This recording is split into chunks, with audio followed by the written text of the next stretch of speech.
అందరికీ నమస్కారం. వెలుగొండ ప్రాజెక్ట్.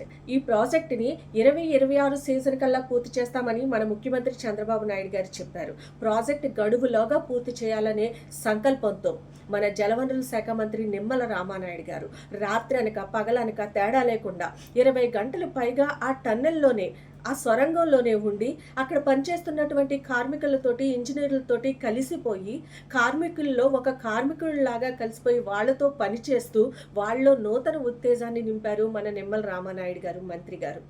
మన ముఖ్యమంత్రి చంద్రబాబు నాయుడు గారి లక్ష్య సాధన కోసం అంకిత భావంతో చేస్తున్నటువంటి మీ కష్టం వెలకట్టలేనిది sir. Hats off sir Nimmala Ramanaidu గారు. మంత్రి పదవికే వన్నె తెచ్చారు సార్ మీరు. గతంలో వైసీపీ ప్రభుత్వంలో ఇదే శాఖకు సంబంధించినటువంటి 2 మంత్రులు ఉండేవాళ్ళు.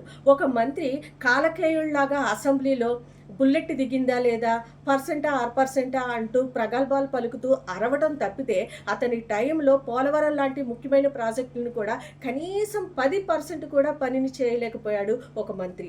ఇంకొక మంత్రి సంక్రాంతి సంబరాల్లో డ్యాన్సులు చేసుకోవటం తప్ప క్యూబిక్కి టీఎంసీకి కూడా తేడా తెలియంది ఇంకొక మంత్రిది. వీళ్ళకి సరిపడే వీళ్ళ నాయకుడు జగన్మోహన్ రెడ్డి గారు.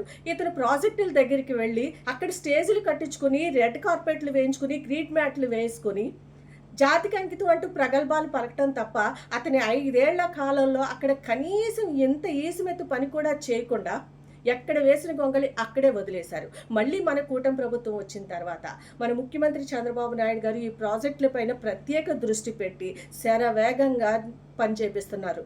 మన మంత్రి గారు దగ్గరుండి మరి జలవనరుల శాఖ మంత్రి గారు నిమ్మల రామానాయుడు గారు దగ్గరుండి మరి శరవేగంగా ఈ ప్రాజెక్టుల పనులన్నింటినీ కూడా చేపిస్తున్నారు. సంబరాల రాంబాబు మాట్లాడితే ప్రెస్ ముందుకు వచ్చి అడ్డగోలని విమర్శలు, పనికి మాలిన విమర్శలు చేయటం తప్ప కనీసం పని చేయలేనటువంటి మంత్రులు. మంత్రి అంటే ఎలా ఉండాలి, ఎలా పని చేయాలి అని మా నిమ్మల రామానాయుడు గారిని చూసి నేర్చుకోండి. కనీసం మీ హయాంలో ఆయన చేసే పనిలో 1% అన్నా మేము చేయలేకపోయామని ఆ నిమ్మల రామానాయుడు గారు చేస్తున్నటువంటి పని చూసి సిగ్గు తెచ్చుకోండి.